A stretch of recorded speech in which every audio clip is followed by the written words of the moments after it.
Hello, I'm Leonardo. This is my first video on the channel.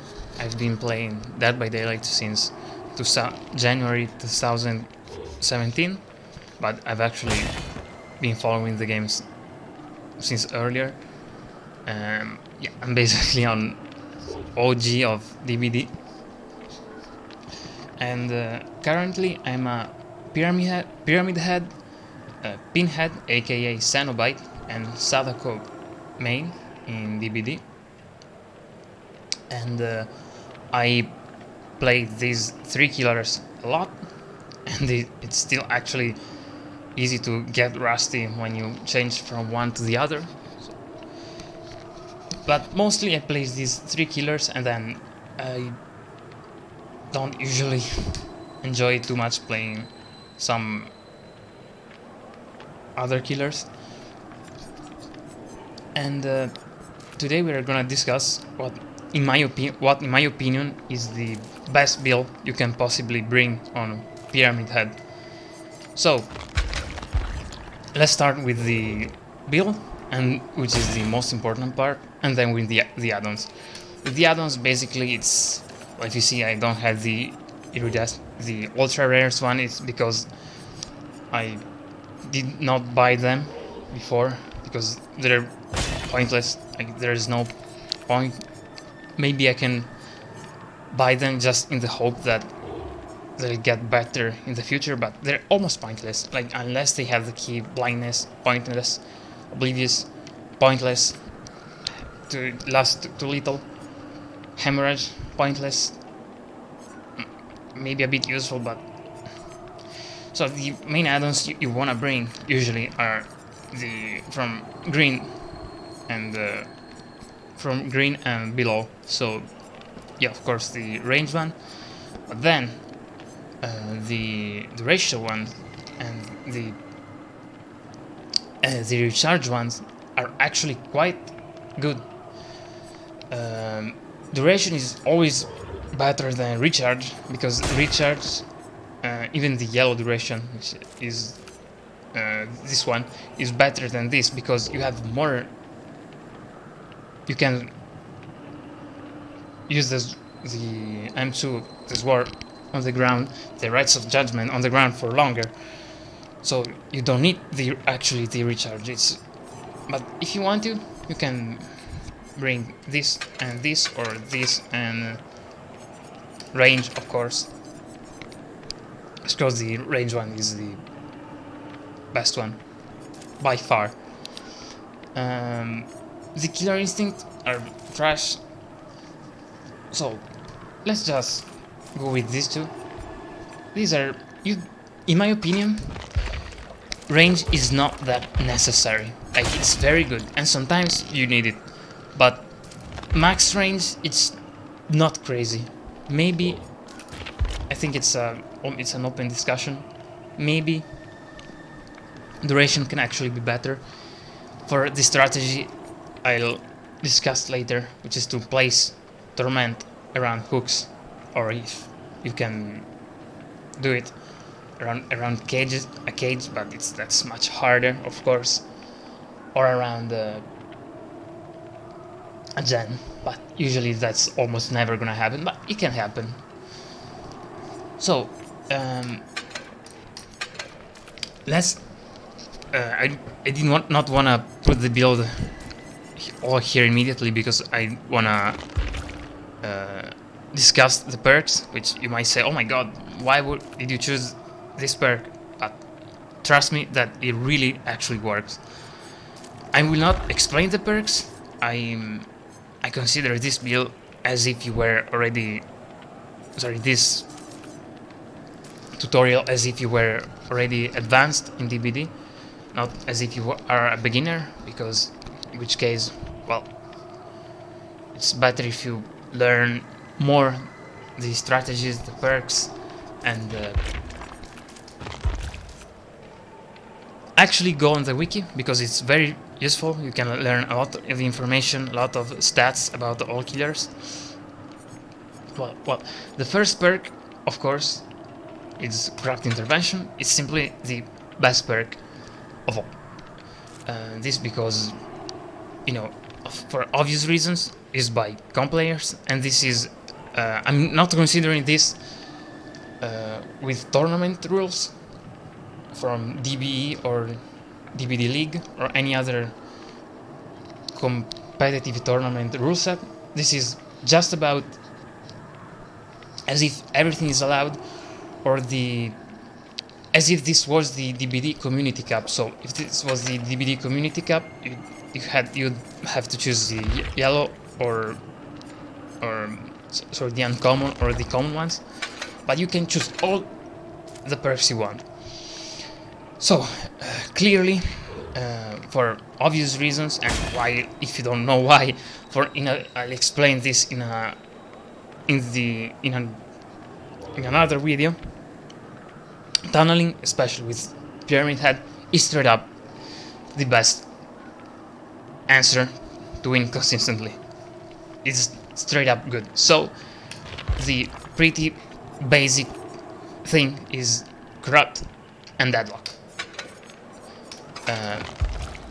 because deadlock would be usually banned in a competitive tournament rule set, but this is for public matches and even the DBD Community Cup, so deadlock is not banned. It's a very strong perk.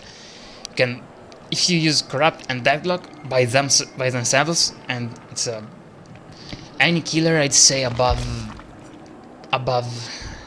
Demogorgon or Nemesis in chase, should be able to almost 2k. Maybe not if the team is a competitive team. Maybe with that you need other perks like No Way Out, but I'm considering this as if you were going against a competitive team. Very strong 4-man survival with friends or a pre-made group with best items, circle of healing, DS off the record, and even reassurance, which can hurt this build, but it's still better than with Pyramid Head going for chases, because going for chases is straight up many times not the answer. You can not afford to do that for a reason I'll explain, and any M1 killer,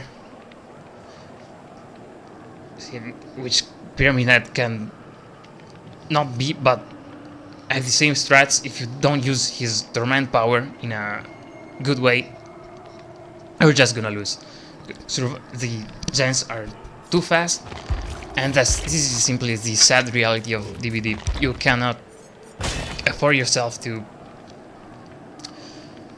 go for multiple survivors. So what you wanna do in this case is bring corrupt and deadlock, and with Pyramid Head try as much as possible in chase to torment survivors. This is gonna require practice, of course, skill.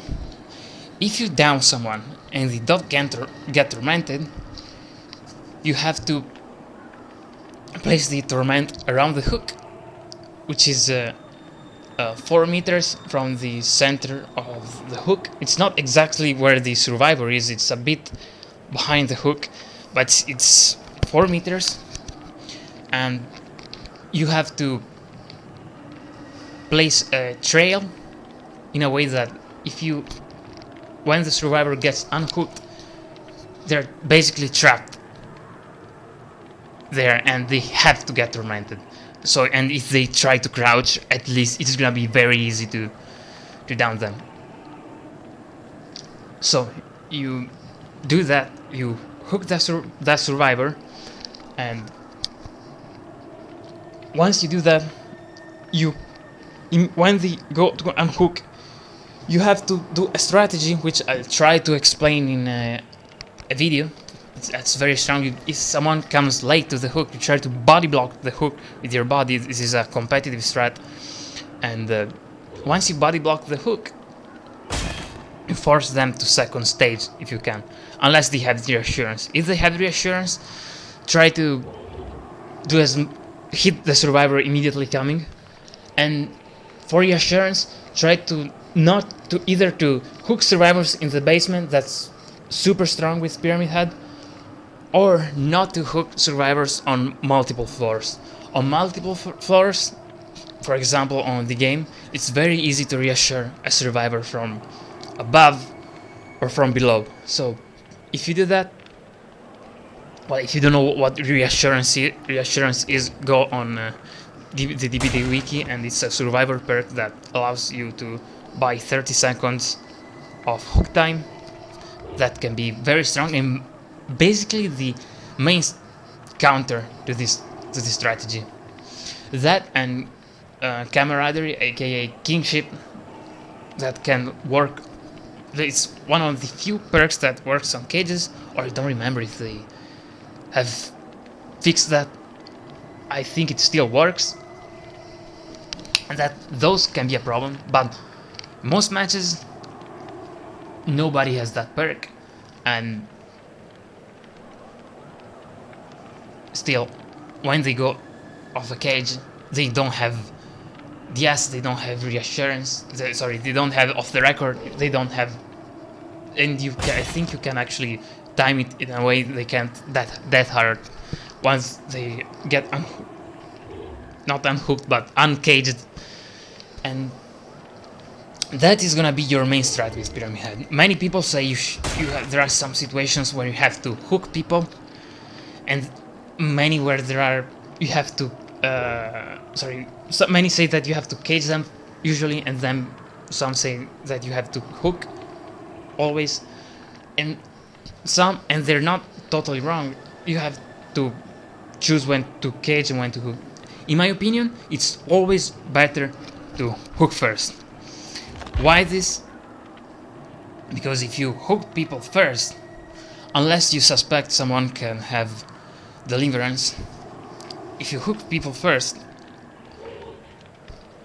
you choose where you hook people. When you hook someone, what you wanna do is, well, I mean, hooking of course is forced if they're not tormented, so it's the first option. And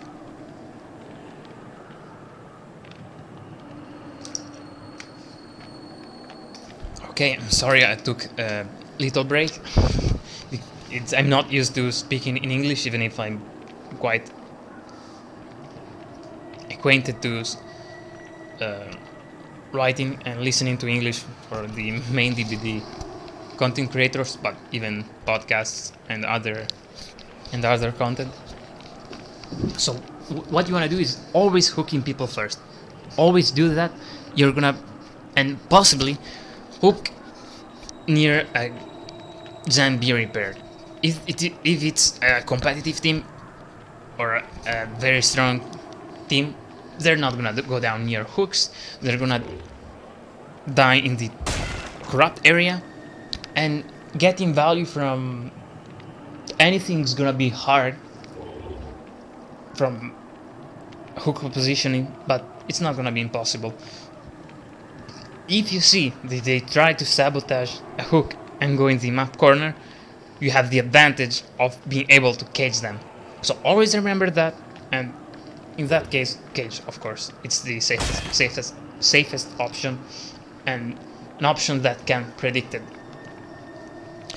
So, because if you did not know, you can predict where a cage will be when you cage a survivor. So what you wanna do, once they get unhooked, immediately, and I say immediately, especially if it's public matches or if in tournament it's not banned, hit the person getting unhooked from a hook, and possibly hit also the rescuer, and that's what you want to do as a main strat. Always do that and never let people unhook for free. That's probably the worst thing you can do, and if someone gets tormented first, especially, you have to get value from the fact they got tormented. You have to, because that's probably the most important part of your power. Once you do that, they lose of the record, they lose that hard, and the two things can happen. First, they go in a locker, and they try to force a grab for DS, aka decisive strike. If they do that, wait outside the locker, and once outside the locker, they have to either get out, head on you in some way, but if you wait, they're just gonna be pushed out of the locker, and or if they so if they get out from mending, they just get pushed out. Once you do that, you cage them, and then do the thing I'm gonna do, which is go across the map. I'm sorry, I wanted to say the thing I'll say later. If they don't do that and don't try to go in a locker, and if they're smart, they're not gonna do that because they're not stupid. They're either gonna try to last as much as possible in chase, or get body blocked by other teammates. In which case, if they try to body block, especially if there is circle of healing, be careful. Especially if you don't have force penance, this perk, which in my opinion, is better not to have unless you really know what you're doing. In my opinion, with this strat, especially if there is circle of healing, I don't know. I think it's still the time. It's better to have another perk that I'll say later. So, once you down the hooked survivor, you have to cage them with control. Once you do that, the cage will always be, and I say always, there are maybe some exceptions after a certain distance, if two spots are at the same distance from you for the cage. And remember, cage spawn always were in the same places that spawn, where plague pools of devotion, Freddy clocks, those props are where cages will be. So remember those. It's very important because you don't see cages, you don't see their aura, but survivors can, of course. And you have to go across the map. Once you go across the map, if you reach the cage before the survivors, well, try to, especially if they're bottlenecked, to hit them with M1. If you do that, usually you have the time to press M2 and hit them both off the cage. Off cage, if you can manage to do that and be very precise, that means 2 full downs with just an M2. That's very huge. That's very fucking huge, plus a kill. If there is that. So, don't try to M2 them unless they try to go far away from the cage, because shots in the open with Pyramid Head usually don't work. I'll try to do a guide with him, but if they look at your head, even if you try to flick, but let's not consider that, because very likely that is gonna get fixed, and I never use flicks, even if they can be very strong in some situations, because simply they don't work on console, and you have to abuse a frame where you can flick with your M2 and basically do this. So it's not a real thing in the long term. It's gonna get patched, so I would not go on that. But once you go on the cage, they might die, someone might be already there, and sorry again, my mom came and interrupted me. I was saying, once the person on the cage has been uncaged, or they simply let themselves die, or they did gens. At that point, it's a 3v1. And from that point,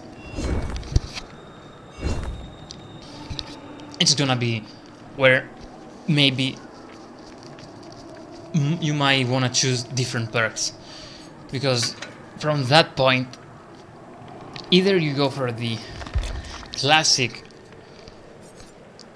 3v1 perks with the either Eruption or Call of Brine, and choose a 3-gen and try to do the 3-gen strat, where you just delay the game for a very long time. But this is public games, there is Circle of Healing and medkits, so you know, this strat might not be as powerful, especially on a slow killer as Pyramid Head is. So either you do that, or you repeat the process on the second survivor you're gonna find, which is the two perks that now I'm gonna say, and even why, which even if what and why, even if they might sound weird. I say that sorry, I forgot something I wanted to say. If before, when we were going to kill the first survivor, you hooked someone got tormented and down in the process right in front of you, it's always better to waste a bit of time and cage them, because that is gonna generate pressure and a lot, and a hook stage which can be reused for later. So if you see that survivor later, that's, if you chase them again, that's already second stage, so that's very huge. So it's always better to waste a bit of time to do that. Once you did that and you killed the first survivor, in my opinion, the third best perk, which is very unusual, and I would not have used this on Pyramid Head, but you know, actually 36 seconds are very good, is, well, if you played Comp DBD, you already know which perk it is. It's No Way Out. Why, you might ask? Because with 2 stacks it's 36 seconds. It's not 60, I know, it's very little, but it's enough time that if you have to camp someone last, and you know, 40 seconds on the hook are missing, you have that time to camp that person, and in the end game try to do something with either one of the 3 alternatives that I suggest, or the perk that I'm gonna say later. No Way Out, maybe I'm still, you know, using it, I'm not fully convinced. And as the last perk, in my opinion, Pain Resonance is not good as a perk, even if the value you get is very good. Why? Well, the reason is, even if you just from the first person, you can usually get 2 hooks on Pain Resonance. The spawns of the Scourge hooks might be very bad, and that is something you cannot rely on. It's very RNG based, and it's super risky. There have been many matches where there is all 3 Scourge hooks are on one side of the map, where there is nothing, there is just one gen, the other is maybe either close or to the other side of the map, or you know, maybe on on top of main build of Eerie of Crows, so that's not good. The even Lethal Pursuer, in my opinion, is a better perk than Pain Resonance or Pop or Call of Brine.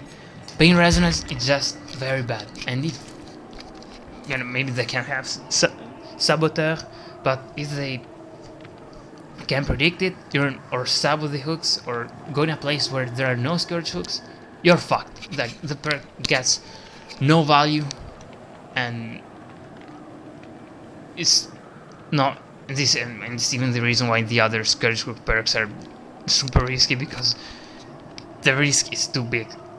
It's too big for a good payoff. So in my opinion, the last perk that even another strong pyramid main uses is not Noid, even if it is a very strong alternative, but it's Ruin. Even if after the nerf it's not as strong, and it deactivates after one person is dead immediately. Once the sacrifice process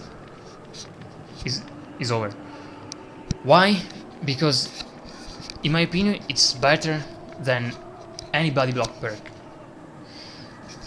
When you're doing this strat, there are gonna be a lot of body blocks, there are gonna be a lot of hits, and in that time, at the start, if they wanna cleanse it, it's still free time.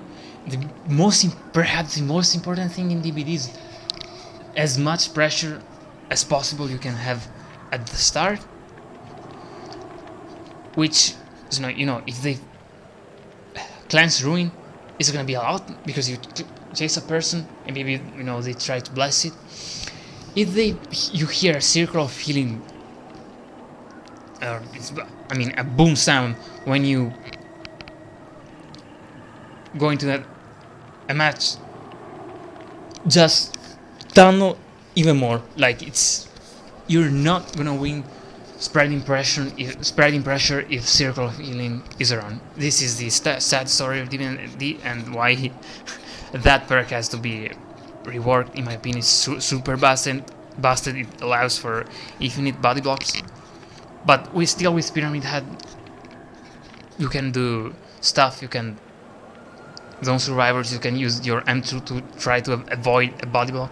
So at the start, if you spawn near Ruin, you can place your Trail of your Rites of Judgment on the Ruin Totem, and even if they crouch, once they cleanse it, they're gonna get tormented, which is very good. Sometimes even if they get tormented, it's not, and you're already chasing another person, of course, don't leave the chase, keep chasing. And once you do that, especially with Deadlock, if they go in another gen, that gen is gonna regress. And even if it's 100%, that means 1 second every 4 seconds, 1 second of gen regression, which can be a lot. If we consider all the gens, and consider that, sadly, and it's why tunneling is strong, one person is always gonna be on gens, it means that it's gonna provide as much value as Pain Resonance, in my opinion. But another choice might be Noid, or what in my opinion is a very good alternative, considering the body blocks and adrenaline, is Terminus. Terminus, if they take a lot of body blocks in the end, if there is a last second adrenaline, or use Deliverance. Well, if they use Deliverance, they can't use adrenaline because they are broken. But also another reason why, in some situations it might be better to cage instead of hooking. If you catch the rescuer who unhooked the first person who has died, because they might have Deliverance, and that is gonna completely fuck up all your plans. In that situation, cage, of course. It's better, it's more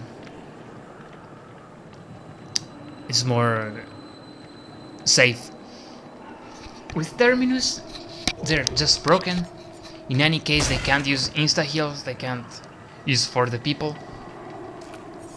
So, in my opinion, can be a very good replacement for Noid, because Noid can be cleansed if they are near it, and in that case you're screwed. But with Terminus, that's it. They can't do much. And adrenaline is not gonna save them. So if you somehow find the second person or both are injured, there is no escape at the exit gate. They're just trapped and they die. One alternative that could be considered might be Thana, but that is very little. It's nothing bad. Might be Rancor, but you know, if you chase the hooked person, it's bad. Remember Me, Drives, No Way Out is just better. And you might consider even Pop instead of Ruin, or any other perk that can bring some passive pressure to the table. Pentimento, of course not, it's just too risky. We don't even have any hex perk, they're just not gonna work. Maybe, you know, Eruption, but in my opinion, what's very good is Ruin, and in my opinion is the real good perk that provides passive impression, where all the others honestly are very situational, which is, you know, good because not every perk can do everything. And that's it. This is what is the best build, and the reason why is because simply going for multiple people with Pyramid Head is just not worth it. Oh, another perk that I wanted to say is be Deadman Switch, but Deadman Switch doesn't provide the regression. It doesn't provide it just provides actually very good information if they leave hooks early, but then on the next hooks it can be called out, so they won't leave gens. And if you hook a person near a gen, you can't kick it, you have to wait for the 30 seconds. Plus, you might have anti-synergy with Deadlock. So, is it good? No. Dying Light is just static. So you see how the selection of perks, luckily, is restricted. And if you're gonna do this, and remember, Reassurance is your worst enemy here. You're almost always gonna get 2 kills. Like, there is, especially if you have Terminus, there is no freaking way 2 people are gonna get out. Like, unless it's the game and they have very strong god palettes. And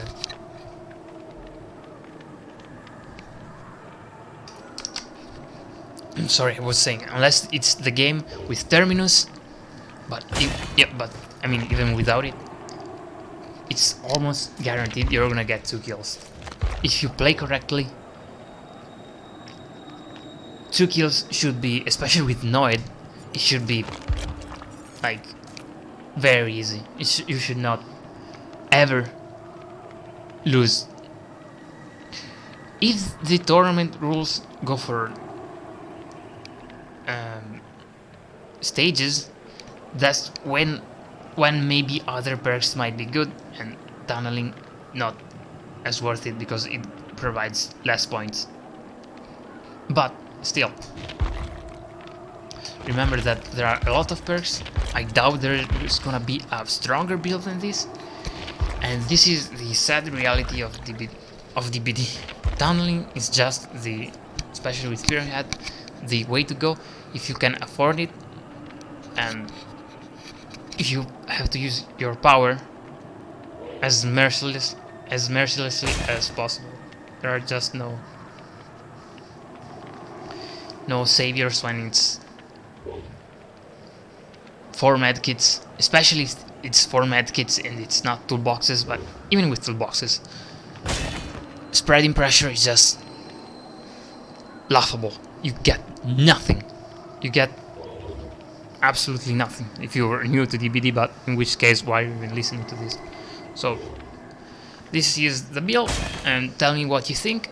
I'll do some videos where I'll try to explain what I mean visually, but it's very easy to do. The most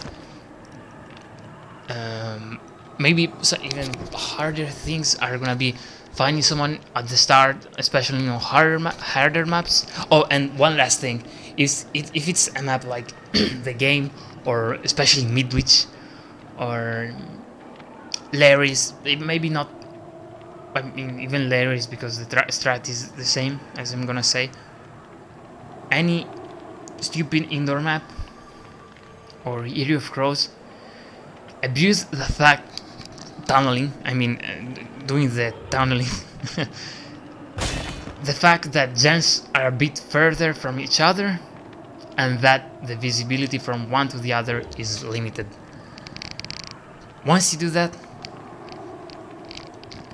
that is sadly why on those maps tunneling is perhaps even better. Even if Area of Crows has very strong pallets, has shack on one side, main building on the other, and very huge walls. I mean, the structures, the usual ties are a bit like the others, but you know, the big rocks are very super hard for M1 killers. Very good visibility, little chance to do any mind game. With Pyramid Head, you can afford to not break pallets, use torment, force them into the torment, and so the more the map is unfavorable, the more it's not like Cold Tower, the more tunneling is gonna be strong if you find them, because there is just no time with Pyramid Head to not play territorial, to not play in a camping way, because you have no movement speed, etc. So yeah, do this, chase the first person, hit endurance off hook, BT. I'll explain this in another guide. It was already too long explanation. We're already at 30 minutes. Hook, down, cage, go across the map, kill. Then you decide what to do, if 3 gen or something else. Kill, endgame, kill the last one, and that's it. You got the 3 kills. Usually with this you're pretty much always guaranteed 2 kills. Not maybe if they die in correct spots. They go the 99 in gens is hard with ruin. They can't. They just can't 99 ruin. This is a very good thing with that ruin has. They have to either waste time or not. They can't 99 gens for deadlock. So there is a very strong synergy here that can happen that no other perk can do. Maybe oppression, but oppression is just, if you wanna trigger it, you have to do it when they're already unhooking, so it's very inconvenient. Well, that's it. Thank you guys for watching. I'll leave a like, subscribe, and thank you for listening to this very long guide. I'm probably gonna name this video a sort of complete explanation of this build and why, in my opinion, this is the strongest way to play Pyramid Head. And I mean strategically, not in terms of chases, because for chases I play in a very mechanical way, never risk of 4 shots, that's very bad. They can just shift W, and that's it. Thank you for watching.